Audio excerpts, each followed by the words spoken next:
नमस्कार, आप देख रहे हैं न्यूज 18 राजस्थान और आपके साथ मैं हूं प्रियंका राय। मारो राजस्थान में सबसे पहले बात गौ पालन पर नए नियम की, जो कि शहरों में लोगों के लिए चुनौती बन गई है और इस पर सियासत भी शुरू हो गई है। जयपुर नगर निगम ग्रेटर की बात करेंगे, जहां साधारण सभा की बैठक असाधारण हंगामे में तब्दील हो गई। रीट लिस्ट पर फिर छिड़े संग्राम की, जिसमें डॉक्टर किरोड़ी लाल मीणा ने सरकार पर बड़ा हमला बोला है। और आखिर में चर्चा करेंगे उदयपुर की सज्जनगढ़ अभयारण्य की, जहां पहाड़ियां कल से धधक रही हैं और आग बुझाने में आज हेलीकॉप्टर को लगाया गया है। और सीधे आपको जयपुर लिए चलते हैं, जहां पर मुख्यमंत्री अशोक गहलोत कुछ बोल रहे हैं। आइए आपको सुनाते हैं। पूरे प्रदेशवासियों का आप अगर इंश्योरेंस कर दो, मेरे ख्याल से देश में कहीं किसी राज्य में नहीं हुआ। भारत सरकार भी आयुष्मान भारत है तो खाली वो सोशियो इकोनॉमिक सर्वे वाले लोग हैं। मेरे ख्याल से आबादी के 1/3 होंगे या मुश्किल से आधे होंगे, उतने तक ही सीमित। राजस्थान सरकार ने जो 10 लाख का इंश्योरेंस किया है कैशलेस चिरंजीवी योजना के नाम से, और उसको साथ में कर दिया है। अगर भगवान करे एक्सीडेंट नहीं हो, पर एक्सीडेंट में कोई मर जाता है तो 5 लाख का बीमा उसके साथ उसी में है। और अभी जो अखिल लड़े बैठे हैं, ये मैं इनका नाम बार बार हर मीटिंग में लेता हूँ, जैसे कि इनका हौसला बड़े ही बड़े, सारे अधिकारियों का हौसला बढ़े कि अच्छे काम करने वालों को अप्रिशिएट करना चाहिए। अभी 200 करोड़ रुपए 250 करोड़ रुपए लगा करके, और हमने कोई किडनी ट्रांसप्लांट है, लिवर ट्रांसप्लांट है, बोन मैरो ट्रांसप्लांट है, ऐसी कोई गंभीर बीमारी है जिसमें 10, 15, 20 लाख में खर्च होते हैं, वो पहले भी सरकार देगी, उसके ऊपर नहीं आएगा। इस प्रकार का हमने प्रोविजन कर दिया। इस प्रकार जो राजस्थान जिस रूप में आगे बढ़ रहा है, इस बार सरकार बनते ही हम लोगों ने प्रोग्राम किया था मेडिकल कॉलेज के हॉल के अंदर, जहाँ पर डॉक्टर देवी शेट्टी भी आए थे, डॉक्टर सलीम भी आए थे, और अपोलो की मिसेज नाम भूल गया उनका, अपोलो के जो लेडी साहब उनकी डॉक्टर आई थी। अच्छा प्रोग्राम था। प्रिवेंशन मेडिसिन, जो बीमार आदमी पड़े नहीं, ये भी डिपार्टमेंट होता है मेडिकल में, तो वो ध्यान देते को मालूम होगा कि किस प्रकार से ये विभाग काम करता है। उसको हम स्ट्रेंथन करना चाहते हैं और मेरे भी राजस्थान को लेकर एक कंसेप्ट बनाया है। तो ये जो आज प्रोग्राम हो रहा है, इसमें मैं समझता हूँ कि मुख्यमंत्री रिलीफ फंड में पैसा आएगा तो हम लोग चाहेंगे। कभी कई बार गैप फंडिंग करनी पड़ती है, जो टेक्निकली आप दे नहीं सकते, मान लीजिए, या इंश्योरेंस कंपनी में जो आपका एग्रीमेंट है उसमें सब। तो ये हम सुन रहे थे मुख्यमंत्री अशोक गहलोत को, जिन्होंने चिरंजीवी योजना को लेकर जमकर तारीफ की। इसके साथ ही केंद्र पर निशाना भी साधा। रुक कर लेते हैं अगली खबर का। राजस्थान अध्यापक भर्ती पात्रता परीक्षा यानी रीट 2021 का विवाद राज्य सरकार का पीछा नहीं छोड़ रहा है। भर्ती परीक्षाओं में वित्तीय अनियमितता के आरोप के बाद मामला प्रवर्तन निदेशालय तक पहुंच गया है। प्रवर्तन निदेशालय ने रीट भर्ती परीक्षा में बड़े पैमाने पर मनी लॉन्ड्रिंग की आशंका जताते हुए जांच शुरू की है। एक रिपोर्ट। रीट 2021 की जांच ईडी के हवाले। किरोड़ी लाल मीणा ने की थी ईडी जांच की मांग। राजस्थान की जो ब्रांच है इन्फोर्समेंट डायरेक्टरेट की, उसको मैंने पूरे तथ्यों सहित दिए थे और मैंने एक दिन का धरना भी दिया था सांख्य पे। और उसके बाद 3-4 दिन पहले ईडी ने पूरी एग्जामिन करके जो मेरे को जानकारी मिली है, रीट के मामले में प्रकरण दर्ज किया है। 26 सितंबर 2021 को आयोजित की गई अध्यापक भर्ती पात्रता परीक्षा ने राज्य सरकार की मुश्किलें अब ज्यादा बढ़ा दी है। इस परीक्षा में भारी वित्तीय लेन देन के आरोप में प्रवर्तन निदेशालय ने मनी लॉन्ड्रिंग की आशंका जताते हुए इसकी गहनता से जांच शुरू कर दी है। प्रवर्तन निदेशालय ने स्पेशल ऑपरेशन ग्रुप के दर्ज मुकदमे के आधार पर वित्तीय अनियमितता का प्रकरण दर्ज किया है।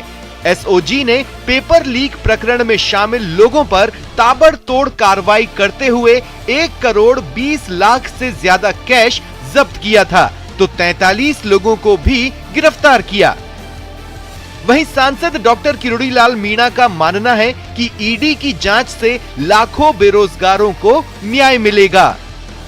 26 लाख बेरोजगार जवानों से जुड़ा हुआ मामला है। करीबन 1.25 करोड़ आबादी राजस्थान की प्रभावित हो रही है। जो कार्रवाई होनी चाहिए थी बड़े मगरमच्छों के खिलाफ, वो एसओजी ने नहीं की। मुख्यमंत्री जी को भी हमने बार बार आग्रह किया, मीडिया के जरिए भी बताया कि ये प्रकरण सीबीआई लायक है, एसओजी उन लोगों पर हाथ नहीं डाल सकती। वहीं बेरोजगार युवा ईडी जांच से खुश हैं, लेकिन उनकी मांग सीबीआई जांच की भी है। जहां ईडी जांच करने वाली है, वहां लगातार प्रदेश का युवा मांग कर रहा है कि सीबीआई से जांच हो। सरगना कौन है, साजिशकर्ता कौन है, मुख्य सरगना के साथ साथ उनको संरक्षण देने वाला नेता कौन है, उन सबका खुलासा होना चाहिए। और कहां कहां पेपर पहुंचा है, सबका पर्दाफाश हो। उसको लेकर हम न्यायालय से याचिका लगा दी है और हाई कोर्ट से लेकर सुप्रीम कोर्ट तक इस लड़ाई को लड़ेंगे। साथ में ये लगातार मांग कर रहे हैं कि सरकार सीबीआई को जांच दे, जिससे दूध का दूध और पानी का पानी हो। आपको बता दें कि 26 सितंबर 2021 को हुई रीट परीक्षा में पहले नकल के आरोप लगे। सवाई माधोपुर में पुलिस कर्मियों की पत्नियों के नकल के मामले में तफ्तीश शुरू हुई। परीक्षा के दौरान गड़बड़ियों के मामले में करीब 100 लोगों की गिरफ्तारी हुई। अब तक 2 दर्जन से ज्यादा सरकारी अधिकारी कर्मचारी सस्पेंड किए गए हैं।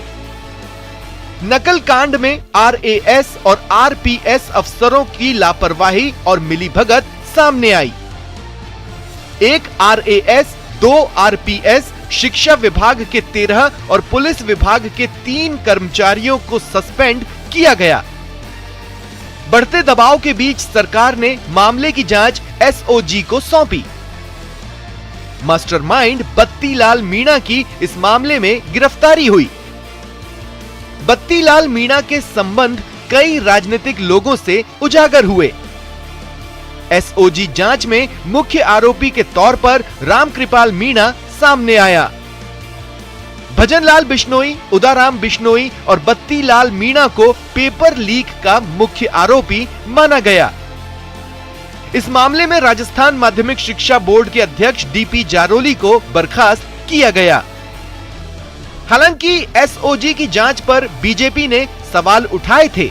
रीट लीक्स की जांच एसओजी कर रही है, लेकिन प्रदेश के बेरोजगार युवा सीबीआई जांच की मांग पर अड़े हुए हैं।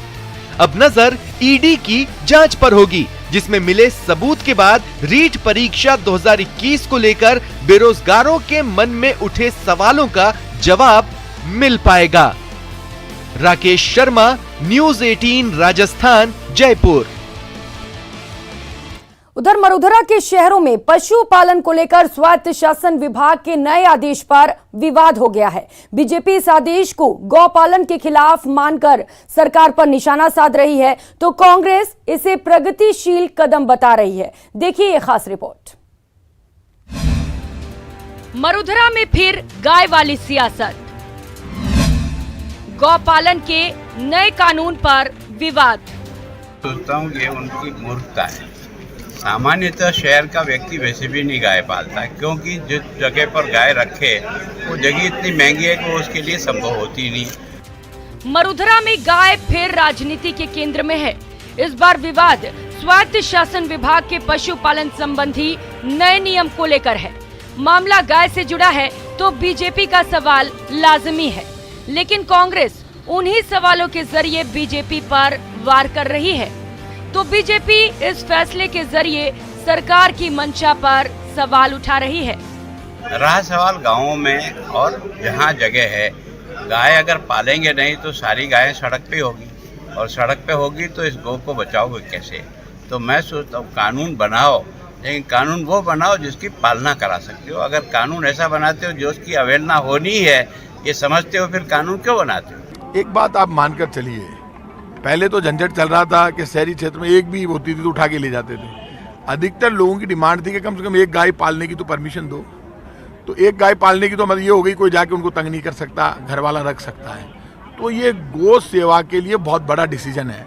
अब कोई भी व्यक्ति बिना परमिशन के एक गाय पाल सकता है। ज़्यादा गाय पालनी है, यदि जगह ही नहीं है पहली बात तो शहरों में, तो परमिशन लेगा, उसको अलग से परमिशन मिलेगी। ये तो हुई सियासत की बात, लेकिन आपको बता दें कि आखिर वो कौन सा कानूनी प्रावधान है जिसे लेकर सियासत गरमाई हुई है। दरअसल अब शहरों में गाय को रखने के लिए लेना होगा लाइसेंस। नया कानून लागू, 213 शहरों में प्रभावी। स्वायत्त शासन विभाग के नए गौपालन नियम। गाय को रखने के लिए करीब 100 गज जमीन जरूरी। अगर भटकते पाए गए पशु तो 10,000 रुपए का जुर्माना। 10 दिन में गोबर शहर से बाहर फेंकना होगा। पशुपालन को लेकर कानून बनाना कोई नई बात नहीं है, खासकर स्मार्ट शहरों के बढ़ते दौर में। लेकिन सियासत को भी चारा तो ऐसे मुद्दों से ही मिलता है। वहीं सरकार के फैसले पर सवाल उठाना विपक्ष का धर्म भी है। मामला गाय से जुड़ा है, माहौल चुनावी है, तो गाय को सियासत के केंद्र में तो आना ही था। Dinesh Sharma, news 18 network, Jaipur. SC/ST आरक्षण को लेकर दिए बीजेपी सांसद जसकौर मीणा के बयान पर सियासत जारी है। किरोड़ी मीणा के बाद अब राजस्थान सरकार के मंत्री मुरारी लाल मीणा ने भी सवाल उठाए हैं, लेकिन जसकौर का दावा है कि उन्होंने आरक्षण की नहीं बल्कि छात्रवृत्ति की बात कही थी। ये रिपोर्ट देखिए। आरक्षित सीट से चुनाव लड़ी हूँ। खुद ने आरक्षण का लाभ लेकर, जो बाबा साहब अम्बेडकर ने संविधान में हमें आरक्षित किया है, संरक्षण दी है, उस संरक्षण का मैं कभी विरोध नहीं करती, बल्कि मैं लोकसभा के अंदर आरक्षण पर मीणा बनाम मीणा। मेरा बयान बिल्कुल तोड़ मरोड़ के गलत ढंग से प्रस्तुत किया गया है। जसकौर के वार पर मुरारी मीणा का पलटवार। बीजेपी के जो मूल संस्कार है वो ही असत्य बोलने के हैं। तोड़ मोड़ करके बयान किसने पेश किया, उनकी क्लिप निकलवा लो। मरुधरा की सियासत में मीणा बनाम मीणा विवाद सामान्य बात है। इस बार भिड़ंत हुई है आरक्षण के मुद्दे पर। जयपुर में बीजेपी सांसद जसकौर मीणा ने SC और ST वर्गों के लोगों को आरक्षण के मामले में नसीहत क्या दी, उन्हीं के समुदाय से हमले शुरू हो गए। जसकौर मीणा पर पहला हमला उन्हीं के पार्टी के किरोड़ी लाल मीणा ने बोला और अब निशाना साधा है गहलोत कैबिनेट के मंत्री मुरारी लाल मीणा ने। उनकी क्लिप निकलवा लो। उन्होंने क्लियर कट बोला है, अगर जो संपन्न लोग हैं उनको आरक्षण समाप्त किया जाए। तो यहीं पे देख लो कि चाहे इनके कोई नेता हो, इनका झूठ बोलने में इतने माहिर हैं। वो तो क्लिप है, उसमें तोड़ मरोड़ के किसने पेश किया, कोई हमने तो घुमाया नहीं है या कोई मीडिया ने तो घुमाया नहीं है। मेरा निवेदन ये है कि इस तरह की सत्य बयानबाजी नहीं करे। मुरारी लाल ने जसकौर के बहाने पूरी बीजेपी को निशाने पर लिया, लेकिन जसकौर का दावा है कि उन्होंने अपने बयान में आरक्षण नहीं बल्कि छात्रवृत्ति समेत बाकी सुविधाएं छोड़ने की SC/ST के सक्षम लोगों से अपील की थी। बिल्कुल तोड़ मरोड़ के गलत ढंग से प्रस्तुत किया गया है। मैं आरक्षित सीट से चुनाव लड़ी हूँ।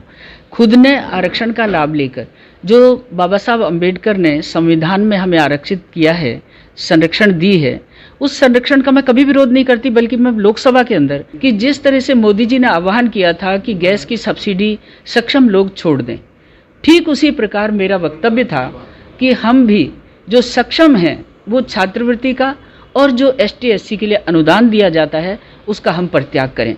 आरक्षण शब्द ही नहीं और आरक्षण जो संवैधानिक आरक्षण है उसका मैं विरोध कैसे कर सकती हूँ। बात आरक्षण छोड़ने के बयान से शुरू होकर निजी हमले तक आ गई, लेकिन सियासत के ये वो मुद्दे हैं जिनका कभी समाधान नहीं निकल सकता। हालांकि इतना तय है कि बीजेपी सांसद जसकौर मीणा का बयान एक सकारात्मक बयान है, जिसमें SC/ST के सक्षम लोगों से अपने ही समुदाय के कमजोर लोगों के लिए हक छोड़ने की बात कही गई है। Ashish Sharma, news 18 network, Dausa. और रुक लेते हैं इस वक्त आ रही बड़ी खबर का। राजस्थान में परीक्षा एक्ट 2022 को लागू कर दिया गया है। तो इस वक्त की बड़ी खबर आपको बता दें, अहम जानकारी, राजस्थान में परीक्षा एक्ट 2022 को लागू कर दिया गया है।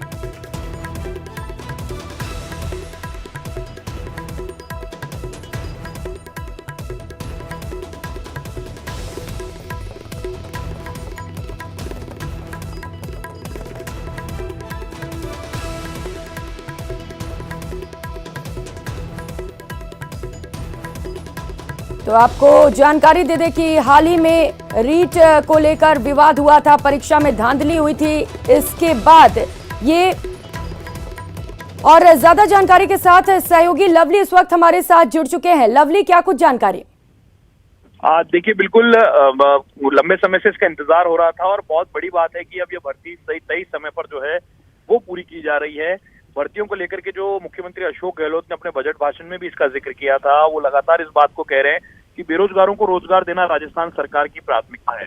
उसी के आधार पे राजस्थान में लगातार बम्पर भर्तियां चल रही है। देखिए, कल रीट की कट ऑफ जारी हुई और आज जो है वो अग्निशमन सहायक अग्निशमन अधिकारी और फायरमैन की जो भर्ती थी, सीधी भर्ती, उसका परिणाम जो है वो जारी कर दिया गया है। बहुत बड़ी और महत्वपूर्ण बात है कि हजारों अभ्यर्थियों ने इस भर्ती में भाग लिया था और कई सालों के बाद में, यानी पिछले 10 सालों के बाद में ये भर्ती जो है वो राजस्थान में हो रही है। तो इससे ये अंदाजा लगाया जा सकता है कि राजस्थान की सरकार रोजगार को लेकर के कितना गंभीर है।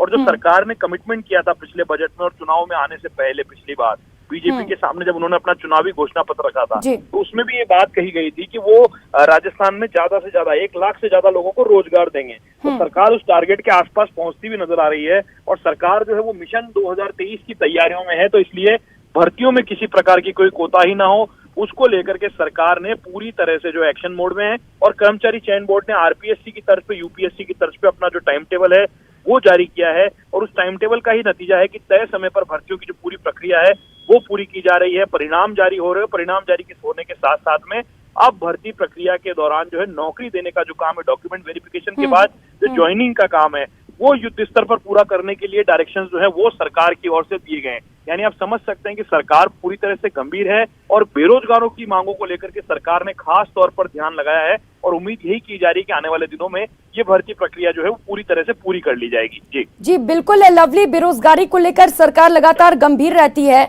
और परीक्षा एक्ट 2022 को भी लागू कर दिया गया है, लेकिन जमीनी स्तर पर इसे कायदे से उतारा जा सके, इसको लेकर क्या कुछ तैयारी है सरकार की ओर से? देखिए, बिल्कुल सरकार परीक्षाओं को कराने से लेकर के परीक्षा के अंदर नकल ना हो, क्योंकि देखिए आपको पता है रीट के मामले में पेपर लीक हुआ और कुछ मामलों में पेपर लीक हुआ तो सरकार की बहुत किरकिरी हुई थी। सरकार के सामने अब 2 चीजें हैं, एक तो ईडी की जांच, एक सीबीआई की जांच। तो दोनों मामलों को लेकर के मांगे उठ रही है और ईडी ने इस पूरे मामले में मामला भी दर्ज किया है। भर्ती रीट की हालांकि पूरी कर ली गई है, रीट के प्रथम वर्ग की, लेकिन दूसरी महत्वपूर्ण बात यह है कि सरकार ने उसके साथ साथ ही जो है वो नोटिफिकेशन जो है वो इसका जारी कर दिया 12 पेज का। इसमें बताया गया कि कितना जुर्माना होगा, किस तरह से सजा होगी और सजा होने के साथ साथ में जो लोग इस कृत्य को करेंगे वो कितने समय के लिए ब्लैकलिस्टेड होंगे, यानी वो ना तो रोजगार पा सकेंगे ना किसी प्रकार से राजस्थान की सरकार में नौकरी नहीं कर पाएंगे। यानी बहुत महत्वपूर्ण आदेश जो है वो बेरोजगारों के लिए राजस्थान की सरकार ने युवाओं के लिए आज जारी किए हैं। जी लवली, तो सख्त कानून बनाए गए हैं अगर कोई नकल करता है परीक्षा में तो उसके लिए, लेकिन लवली सबसे ज्यादा जिन लोगों ने झेला वो थे अभ्यर्थी। जब रीट परीक्षा लीक मामला आया तो सबसे ज्यादा परेशानी भी अभ्यर्थियों को ही हुई थी। तो अब इस एक्ट के लागू होने के बाद अभ्यर्थियों का क्या कुछ कहना है? देखिए, अभ्यर्थियों ने बहुत खुशी जताई है। उनसे बात हुई है, वो लोग कह रहे हैं कि हमारा जो पिछले 2 साल का जो संघर्ष था, नकल कानून लाने की मांग, तो वो संघर्ष 8 घंटे पर्यंत पूरा हुआ है। और जैसी डिमांड बेरोजगारों ने की थी, जो बेरोजगार युवा संघर्ष समिति के लोगों ने जो डिमांड की थी, ठीक उसी डिमांड पे कानून जो है वो लागू। जी लवली, क्या फायदे होंगे इस कानून के लागू होने के बाद?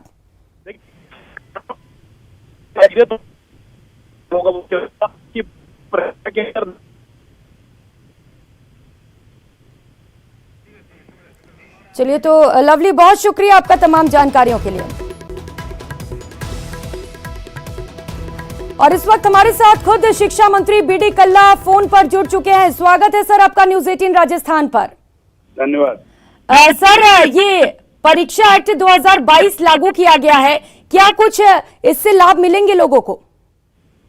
देखिए, परीक्षा एक्ट 2022 के लागू होने के बाद जो भी नकल कराने के लिए या जो नकल करेंगे उनके खिलाफ सख्त से सख्त कार्रवाई की जाए। इसमें 10 साल की सजा का प्रावधान है और जुर्माना वगैरह नहीं देने पर और अतिरिक्त 2-3 साल और सजा का बढ़ाने का प्रावधान है।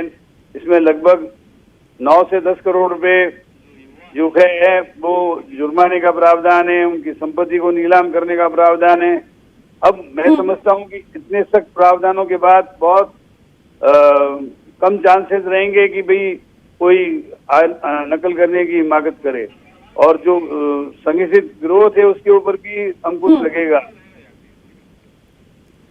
कल्ला जी, जैसा कि ये एक्ट अब लागू कर दिया गया है तो उससे ये पता चल रहा है कि राजस्थान सरकार कितनी गंभीर है कि युवाओं को किसी भी तरह की परेशानी ना आए।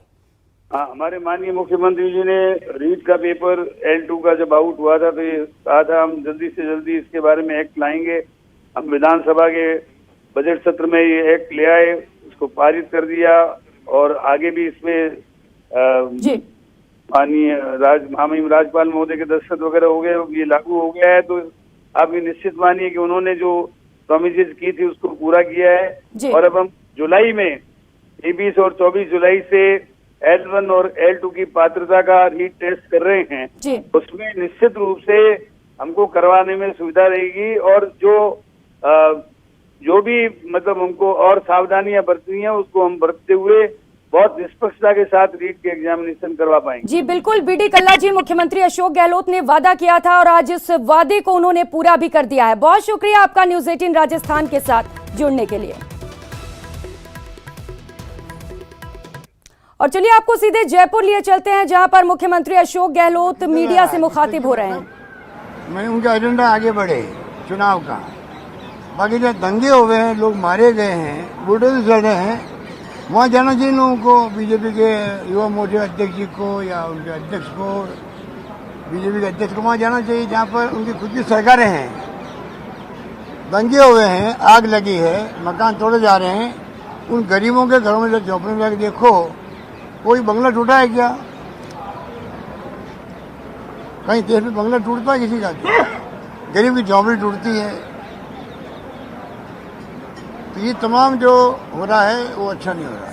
ये जो हाईकोर्ट ने जो है रीट एग्जामिनेशन को लेके ये कह दिया था कि जो एसओजी जांच कर रही है वो सही है, सीबीआई की जरूरत नहीं है, और उसके बाद ये ईडी का आना इस तरह से, तो ये ओवरलैपिंग नहीं है? या ये तो भारत सरकार सोचने की बात है। हाईकोर्ट की मंशा क्या थी? मेरा तो निकाल दिया होगा, सीबीआई नहीं तो ईडी हो जाए। सर चिंतन शिविर राजस्थान में हो रहा है, आपने उदयपुर में कुछ होटल भी देखे, सर क्या तैयारियां हैं? नहीं, अभी मेरे ख्याल वर्किंग कमेटी होगी तो फाइनल फैसला होगा, पर प्रस्ताव चल रहा है कि चिंतन शिविर हो राजस्थान के अंदर। सर 2024 की तैयारियां कांग्रेस ने शुरू कर दी है। सोनिया जी लगातार 2 दिन से मीटिंग ले रही है, प्रशांत किशोर की एंट्री हो रही है, क्या लगता है पीके की एंट्री और ये जो मीटिंग है उसका कोई एक बड़ा रोड मैप तैयार किया जा रहा है? ये तो हाईकमांड के लोग बैठ के बातचीत करते हैं, तो मैं समझता हूँ कि जब कोई फैसला होगा तब पहले आपको बताया जाएगा मीडिया को। हम आपके थ्रू सुनेंगे जयपुर के अंदर।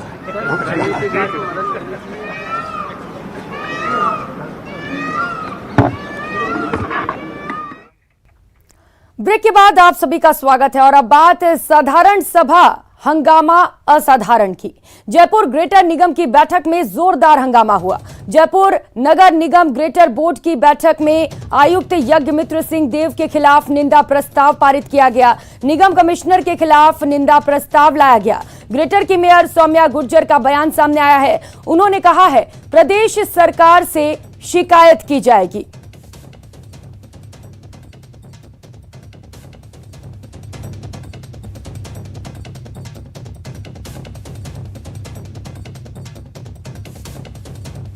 तो आज जयपुर ग्रेटर निगम में बैठक चल रही थी और सभा के दौरान जमकर हंगामा देखने को मिला। हंगामे की तस्वीरें भी आपको दिखा रहे हैं, किस तरीके से पार्षद आपस में लड़ते हुए नजर आए। पालिका के अंतर्गत न्यायालय के अंतर्गत विचाराधीन है, उस पर भी कोई तरीके का विचार विमर्श नहीं किया।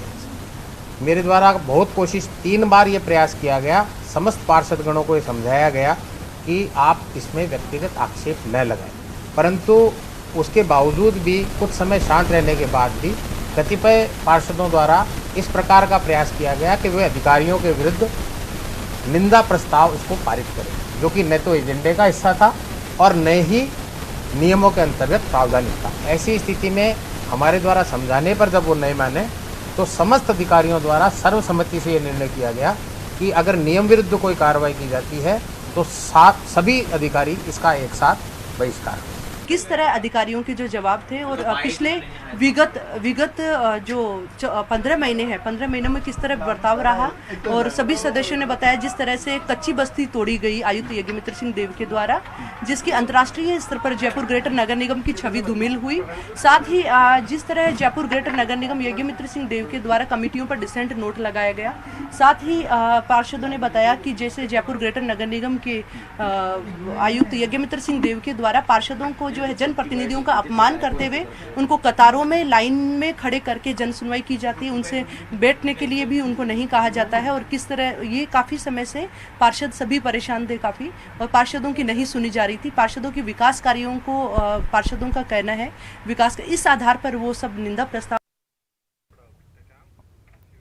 और कल लेते हैं अगली खबर का। करौली हिंसा की जांच को लेकर गृह विभाग की टीम आज करौली पहुंची। ये टीम 18 अप्रैल से 20 अप्रैल तक करौली में रहकर मामले की जांच करेगी। पहले दिन सरकारी अधिकारी, पुलिस अधिकारी और मौके पर मौजूद लोगों के बयान लिए गए। दूसरे दिन आमजन की सुनवाई होगी। 20 अप्रैल को जांच में आवश्यक अन्य पक्षों से सबूत जुटाए जाएंगे। कलेक्टर अंकित कुमार सिंह ने बताया कि करौली में 2 अप्रैल को हुई हिंसा के संबंध में प्रशासनिक जांच के लिए गृह विभाग की टीम आज करौली पहुंची है, जो 20 अप्रैल तक करौली में रहेगी। टीम घटना के संबंध में जनप्रतिनिधि, स्थानीय आमजन और पीड़ित जो भी अपना पक्ष रखना चाहें उनकी सुनवाई के लिए सर्किट हाउस में कैंप करेगी। गृह विभाग की टीम ने कैंपों के आयोजन के संबंध में कलेक्टर और एसपी को भी आवश्यक दिशा निर्देश जारी किए हैं।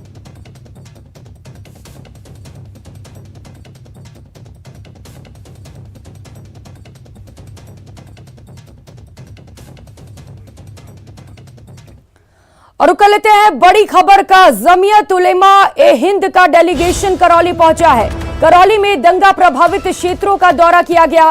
पीड़ितों को हर संभव मदद का भरोसा भी दिया गया है। अमन चैन और बहाली और सद्भाव बनाए रखने की अपील की गई है। जमीयत उलेमा ए हिंद के सदर का बयान भी सामने आया है। उन्होंने कहा है हर मजहब इंसानियत का संदेश देता है।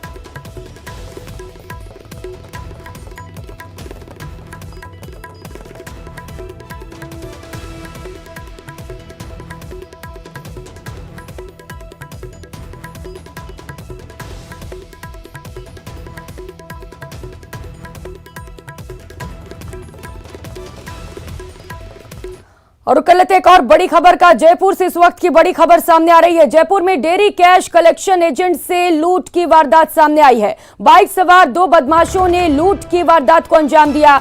कलेक्शन एजेंट से रुपयों से भरा बैग लूटने का प्रयास किया गया। बैग लूटने में सफल होने पर एजेंट की स्कूटी लूट ली।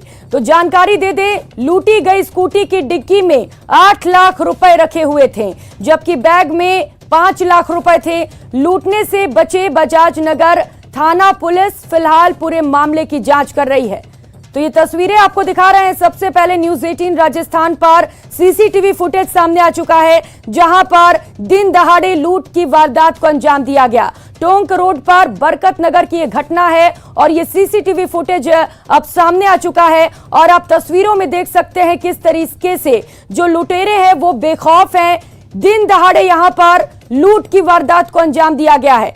तो पहले तो लुटेरों ने बैग छीनने की कोशिश की, लेकिन जब बैग नहीं छीन पाए तो स्कूटी छीना और मौके से फरार हो गए। तो जानकारी दे दें, स्कूटी में डिक्की में 8 लाख रुपए रखे हुए थे।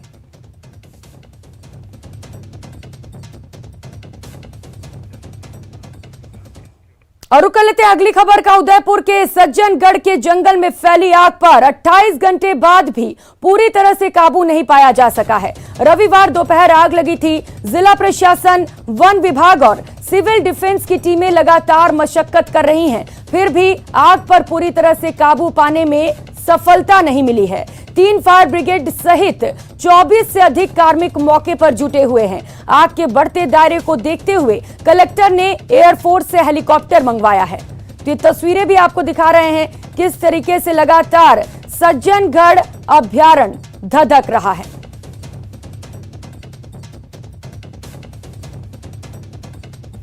तो 28 घंटे से ज्यादा का वक्त बीत चुका है जब इस अभयारण्य में आग लगा और फिलहाल अभी आग पर काबू नहीं पाया जा सका है।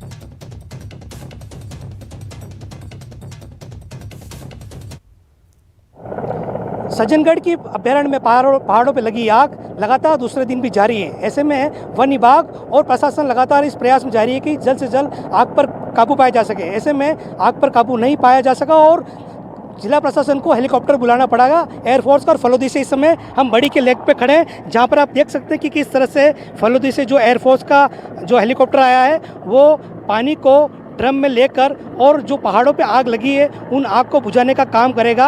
आप देख सकते हैं सीधी तस्वीर इस समय बड़ी से, जहाँ पर फलोदी से हेलीकॉप्टर मंगाया गया है जो पानी को इस समय लोड कर रहा है ड्रम में और फिर से उन पहाड़ी क्षेत्रों पे जाएगा जहाँ पर बड़ी मात्रा में जो आग लगी उन आग पर काबू पाया जा सके। आप देख सकते हैं कि किस तरह से हेलीकॉप्टर है जो एयरफोर्स की टीमें हैं उसमें और पानी को डंप करके और ये सीधे पहाड़ों की तरफ अरावली की जो पहाड़ियाँ है बड़ी लेक के किनारे सटी हुई सज्जनगढ़ की ये जो झील है, सज्जनगढ़ के पास जो झील है बड़ी लेक, इसको यहाँ से पानी डंप करके और पीछे की तरफ जो पहाड़ों पे आग लगी हुई उन पहाड़ों पे ले जाकर ये डंप करेगा।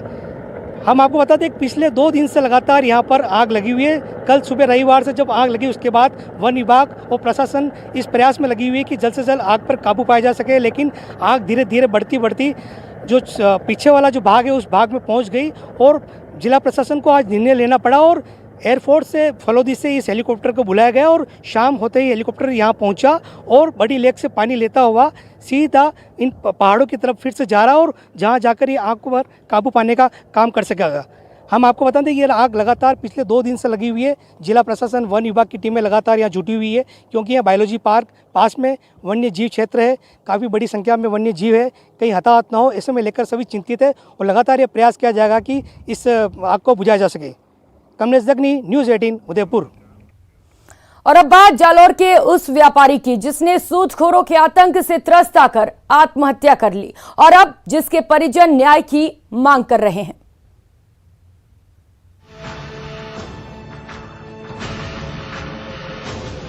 4 पेज के सुसाइड नोट में खिलौना व्यापारी दिनेश पुरी ने जो लिखा उसे जानकर आपके होश उड़ जाएंगे। इस सुसाइड नोट के मुताबिक दिनेश पुरी ने धर्म सिंह नाम के एक शख्स से 70,000 रुपए कर्ज लिए थे। इस कर्ज पर वो हर महीने ब्याज दे रहा था और अब तक 3 लाख रुपए भी दे चुका था। 3 लाख रुपए लेने के बावजूद धर्म सिंह और उसके गुर्गे उनसे 1 लाख रुपए की और डिमांड कर रहे थे और इस रकम की वसूली के लिए वो लगातार धमकी दे रहे थे। इन्हीं धमकियों की वजह से दिनेश पुरी ने जहर खाकर जान दे दी। गाली गलौज कर रहे, दुकान पे आकर सामान बिखर रहे और पूर्ण सिंह और पदम सिंह और अवतार सिंह वगैरह भी आके गाली गलौज कर रहे घर पे आके और बोला है पैसे दो। 10 के मती से लिए और उसको भी डबल पैसे दे दिए तो भी परेशान कर रहे हैं। मेरी मम्मी को भी धक्का मुक्की की और पिताजी को भी और मेरी भाभी उसको भी उसने गाली गलौज किया और उससे डबल पैसे दे दिए तो भी परेशान कर रहे हैं और पैसे दो। जसवंतपुरा दातलवास के रहने वाले दिनेश पुरी की सुधा माता तलहटी में खिलौने की दुकान थी। उनके सुसाइड को लेकर पुलिस ने धर्म सिंह के साथ 8 लोगों के खिलाफ रिपोर्ट दर्ज कराई है और पुलिस ने भरोसा दिलाया है कि जांच के बाद जल्द ही इन लोगों को गिरफ्तार कर लिया जाएगा। अब इसके प्रकरण दर्ज करके 8 व्यक्तियों के जिनके खिलाफ मुकदमा दर्ज किया गया है, प्रकरण में गहनता से जांच करके और आवश्यक कार्रवाई की जाएगी। दिनेश पुरी ने 13 अप्रैल की शाम 4 बजे जहर खा लिया था। उसे बेसुध हालत में देखकर उसके घर वाले उसे अस्पताल ले गए और इलाज के दौरान ही रविवार को उसकी मौत हो गई। अब पुलिस इस मामले की जांच कर रही है। रानीवाड़ा और सुंदा माता में ये जो व्यापारी था, खिलौने का व्यापारी था, उसने जहर खा करके आत्महत्या कर ली और पूरे प्रकरण को लेकर अब पुलिस इन्वेस्टिगेशन में जुटी और जल्द आरोपियों की गिरफ्तारी को लेकर परिजनों को पुलिस ने आश्वस्त भी किया है। श्याम बिश्नोई, न्यूज़ 18 जालौर। ब्रेक के बाद आप सभी का स्वागत है और अब बात करते हैं बाड़मेर के उस बेटी की जिसने सफलता की वो कहानी लिखी है जिसके बाद बेटियों की कब्रगाह कहे जाने वाले बाड़मेर की किस्मत बदलने वाली है और वहां की दूसरी बेटियां भी अब सफलता के नए कीर्तिमान हासिल करने वाली हैं। जब घर में खुशियों के फूल खिलते हैं तो चेहरे पर ऐसी ही मुस्कान उभरती है। जब सपनों की ताबीर होती है तो चेहरे पर ऐसी ही मुस्कान उभरती है। जब मेहनत से मुकाम हासिल होता है तो चेहरे पर ऐसी ही मुस्कान उभरती है। सिर्फ उस शख्स के चेहरे पर ही नहीं बल्कि हर उस शख्स के चेहरे पर जिनकी वजह से उस शख्स ने सफलता पाई है। बाड़मेर के बायतू की रहने वाली नेहा चौधरी के घर भी जब से ये खबर आई है कि प्रिया जिले की पहली सेंट्रल एक्साइज इंस्पेक्टर बनी है, तब से पूरे परिवार में खुशियां छाई हुई हैं। आगे ढूंढना है, इसकी मर्जी है। वो नाम तो यही चाहते हैं कि भाई आगे अपना नाम रोशन करे, अपने दादाजी का नाम रोशन करे। दादाजी बहुत आगे अपने समाज में और सब अच्छे बने हुए थे, तो मैं सोचती हूँ दादाजी के नाम से अच्छी बने और अपना नाम बनाए। नंबर आने का तो हमारा पूरा भरोसा था। 10वीं में बोर्ड में इसके मैथ्स में 100 में से 100 नंबर आए थे। इंटेलिजेंट थी। एक एयरफोर्स की और परीक्षा दी थी, उसमें भी ये पास हो गई थी, उसमें गई नहीं। इसमें हमारा पूरा भरोसा था। सेंट्रल एक्साइज इंस्पेक्टर बनने वाली प्रिया चौधरी की प्रारंभिक शिक्षा बाड़मेर से ही हुई है। उसके बाद जोधपुर के MBM से ग्रेजुएशन करने के बाद उसने सेंट्रल एक्साइज इंस्पेक्टर का एग्जाम दिया और गणित में 200 में से 200 अंक हासिल करते हुए ऑल इंडिया रैंकिंग में 1604वां रैंक हासिल किया। काफी अच्छा लगा कि मुझे भी देख के और भी लड़कियां कुछ SSC की तरफ आना चाहेंगी, क्योंकि SSC में बाड़मेर की बहुत कम बच्चे, लड़के भी कम ट्राई करते हैं SSC में, क्योंकि इसमें मेनली इंग्लिश होता है और मैथ्स होता है, तो बच्चे इससे पहले से डर जाते हैं। तो लड़के भी काफी बाड़मेर से बाकी जो राजस्थान के बाकी जो क्षेत्र हैं उनमें बाड़मेर के फिर भी इसमें कंपैरेटिवली काफी कम है SSC में लड़के भी।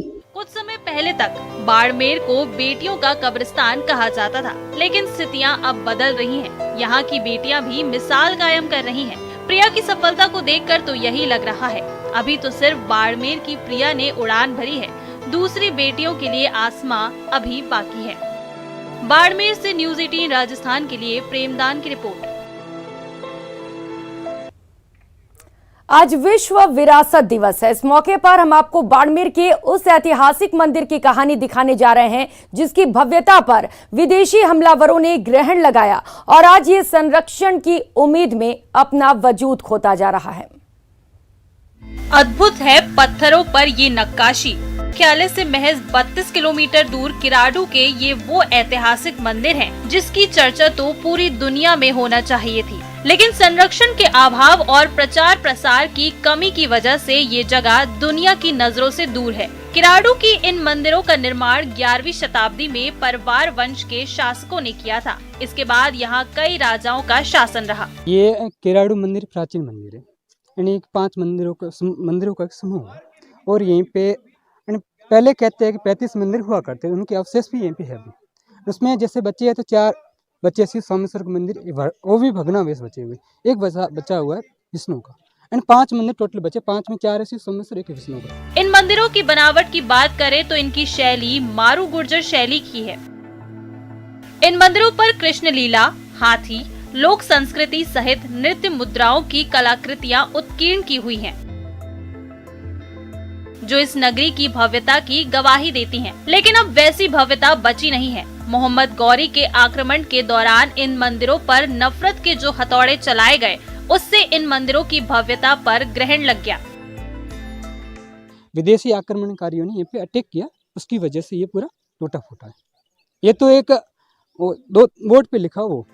एक तो विदेशी हमलावरों की वजह से इन मंदिरों को नुकसान पहुंचा और अब सरकारी उदासीनता की वजह से जो ना तो ये मंदिर ऐतिहासिक पर्यटन स्थल बन पा रहा है और ना ही इसका संरक्षण हो रहा है। अगर यहाँ पर पर्यटन को अलाउ किया जाए तो आने वाले समय में ये बहुत बड़ा पर्यटन का स्थल बन सकता है। कैमरामैन मनमोहन के साथ प्रेमदान देथा, न्यूज़ 18 बाड़मेर।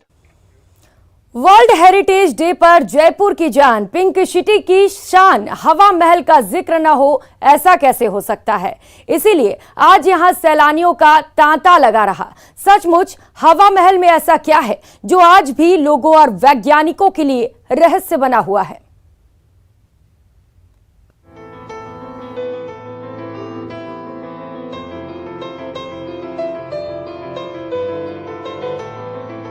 ये हवा महल है, जयपुर की जान, पिंक सिटी की शान। एक ओर जहां जयपुर के बाशिंदे इस पर नाज करते नहीं थकते, वहीं दूसरी ओर देश के कोने कोने से इसे निहारने जयपुर पहुंचने वाले बस इसी बात पर मुग्ध रहते हैं कि सदियों बाद भी हवा महल वैज्ञानिकों के लिए रहस्य बना हुआ है। जी हाँ, हवा महल की खूबसूरती पर दुनिया निसार है। तस्वीरें इसकी तस्दीक करती हैं। तभी इसके खूबसूरत बैकग्राउंड में तस्वीरें खिंचवाने का शगल सैलानियों के सिर चढ़कर बोलता है। विदेशी तो हवा महल को ऐसे निहारते हैं जैसे इसके एक एक कोने में इस नायाब इमारत के बनने की दास्तां सुना रहे हों। हवा महल को 1799 में महाराज सवाई प्रताप सिंह ने बनवाया था। महल को अनोखे ढंग से बनाया गया है। ऊपर से केवल 1.5 फुट चौड़ा है और बाहर से देखने में किसी मधुमक्खी के छत्ते जैसा। हवा महल के बारे में ब्रीफ हिस्टोरिकल बैकग्राउंड ये है कि राजा प्रताप सिंह जी ने हवा महल को बनवाया था और ये करीब 1800 AD में बन के तैयार हुआ था। और चूंकि वो श्री कृष्ण के बहुत बड़े भक्त थे तो श्री कृष्ण के मुकुट के शेप में उन्होंने हवा महल की फसाड का डिज़ाइन किया था। हवा महल बनाने में लगी निर्माण सामग्री भी बहुत अनूठी है। चूने को पीसकर इसकी लुगदी में बजरी, सुर्खी और गुड़ डाला जाता था। इसके बाद हल्की छिली हुई जूट और मेथी पीसकर पाउडर में डाला जाता था। इसी मसाले से झरोखे खिड़की बनाई जाती थी। निर्माण सामग्री में अलग अलग स्थानों पर शंख, नारियल, गोंद और अंडे का ऊपरी भाग का इस्तेमाल हुआ। वैसे तो हवा महल का चप्पा चप्पा सैलानियों को सम्मोहित करने के लिए काफी है, लेकिन जिस एक वजह से इसे दुनिया भर में ख्याति मिली है वो है इसकी 953 खिड़कियां। और वो इस तरह से डिज़ाइन की थी कि बाहर से जब हॉट एयर अंदर आए तो उसकी स्पीड बढ़ जाती थी और स्पीड बढ़ने से उसका टेम्परेचर कम हो जाता था। तो यही एक रीज़न था कि पुरानी जो हमारी संपदा है, हमारा जो हेरिटेज है, वो क्लाइमेटिकली रिस्पॉन्सिव बिल्डिंग्स हैं या इको फ्रेंडली बिल्डिंग है या हम ये कह सकते हैं सस्टेनेबल बिल्डिंग है। कहते हैं कि शाही परिवार की महिलाओं के मनोरंजन को ध्यान में रखकर ये महल बनाया गया ताकि राजघराने की महिलाएं बिना किसी डर के पर्दा प्रथा का पालन करते हुए बाजारों और महल के आसपास होने वाले उत्सवों का आनंद ले सकें। वर्ल्ड हेरिटेज डे पर हवा महल में पर्यटकों का निशुल्क प्रवेश रहा। पर्यटकों का तिलक लगाकर स्वागत किया गया। न्यूज़ 18 राजस्थान के लिए जयपुर से महिमा जैन की रिपोर्ट। बीजेपी ने नेताओं का शक्ति प्रदर्शन थमा नहीं है। अब रक्तदान के बहाने पार्टी के कद्दावर नेता राजेंद्र राठौड़ के समर्थक अपने नेता की लोकप्रियता को शिखर पर देखना चाहते हैं। राजेंद्र राठौड़ का जन्मदिन 21 अप्रैल को है। प्रदेश के कई हिस्सों में राठौड़ के प्रशंसक रक्तदान कर अपने नेता को जन्मदिन की मुबारकबाद पेश कर रहे हैं। प्रदेश भर में 250 जगहों पर रक्तदान शिविर की तैयारी है तो 15,000 यूनिट रक्त एकत्रित कर जरूरतमंदों को सौंपा जाएगा। मेरी जानकारी में नहीं है, ना तो मुझे कोई किसी प्रकार के जन्मदिवस पर कोई कार्यक्रम करना। मेरे खुद के निर्वाचन क्षेत्र में छोटे मोटे कार्यक्रम होते हैं। अगर राज्य के किसी हिस्से में कोई लगा रहा है ब्लड बैंक तो उसके अंदर कोई गुनाह नहीं है। इस बुलेटिन में फिलहाल इतना ही। न्यूज़ 18 राजस्थान पर खबरों का सिलसिला जारी है। आप बने रहिए हमारे साथ। नमस्कार।